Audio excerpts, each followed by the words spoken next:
கரூரில் உள்ள டாஸ்மாக் கடையில் ஜிபே மூலம் பணம் செலுத்திய வாடிக்கையாளருக்கு பணியாளர் ரசீது தர மறுத்த வீடியோ வைரலாகி வருகிறது. கரூர் அருகே உள்ள பாலமால்புரம் பகுதி டாஸ்மாக் கடையில் வாடிக்கையாளர்களை டிஜிட்டல் முறையில் பணம் செலுத்த விடாமல் ஊழியர்கள் சொந்த ஜிபே கணக்கில் பணம் பெற்று வந்ததாக குற்றச்சாட்டு எழுந்தது. இது தொடர்பாக டாஸ்மாக் மேற்பார்வையாளர், விற்பனையாளர் உள்ளிட்ட 3 பேர் பணியிடை நீக்கம் செய்யப்பட்டனர்.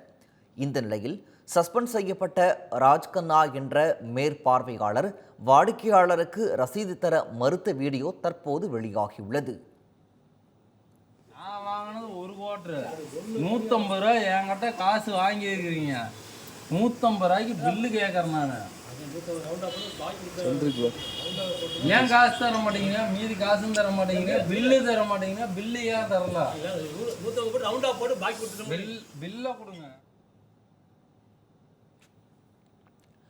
டாஸ்மாக் கடைகளில் கூடுதல் விலைக்கு மதுபானங்கள் விற்கப்படுவதை தடுக்க டிஜிட்டல் முறையில் பணம் செலுத்தும் முறையும் ரசீது வழங்கும் நடைமுறையும் அண்மையில் அறிமுகப்படுத்தப்பட்டது. இருப்பினும் பெரும்பாலான டாஸ்மாக் கடைகளில் வழக்கம் போல கூடுதல் கட்டணம் பெறப்படுவதாகவும் ரசீது கொடுக்க ஊழியர்கள் மறுப்பதும் தொடர்கதையாகி வருவதாக குற்றச்சாட்டு எழுந்துள்ளது. எனவே இதுகுறித்து அதிகாரிகள் உரிய நடவடிக்கை எடுக்க வேண்டும் என கோரிக்கை வலுத்துள்ளது.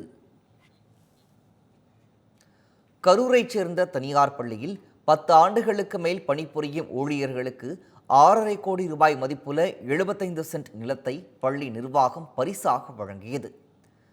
கரூர் சின்ன ஆண்டாங்கோவில் சாலையில் ஸ்ரீ சங்கரா வித்யாலயா பள்ளி உள்ளது. இப்பள்ளியில் 10 ஆண்டுகளுக்கு மேல் பணியாற்றும் ஆசிரியர்களை கௌரவப்படுத்தும் விதமாக 32 பேருக்கு வீட்டுமனை பட்டா வழங்க முடிவு செய்யப்பட்டது.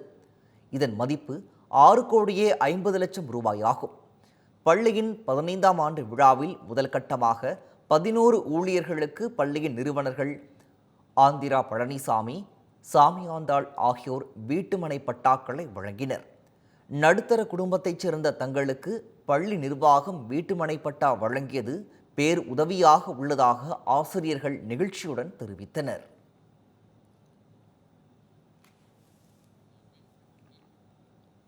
கேரளாவின் மகத்தான எழுத்தாளராக கொண்டாடப்படும் எம்.டி. வாசுதேவன் நாயர் காலமானார். அவருக்கு வயது 91. மலையாளத்தில் தகழி சிவசங்கன் பிள்ளை, வைக்கம் முகமது பஷீர் வரிசையில் கொண்டாடப்படும் எழுத்தாளர் எம்.டி. வாசுதேவன் நாயர். இவர் 2ஆம் இடம், இறுதி யாத்திரை உள்ளிட்ட பல புகழ்பெற்ற நாவல்களையும் சிறு கதைகளையும் எழுதியுள்ளார். இந்தியாவில் இலக்கியத்திற்கு வழங்கப்படும் மிக உயரிய விருதான ஞானபீட விருதை பெற்ற வாசுதேவன் நாயர் 7 திரைப்படங்களை இயக்கியுள்ளார். 54 படங்களுக்கு திரைக்கதையும் எழுதியுள்ளார். மேலும் சிறந்த திரைக்கதைக்காக 4 முறை அவர் தேசிய விருதுகளை வென்றுள்ளார். இலக்கியத்திலும் திரைத்துறையிலும் மாபெரும் சாதனைகளை படைத்த வாசுதேவன் நாயரின் மறைவிற்கு பலரும் இரங்கல் தெரிவித்து வருகின்றனர்.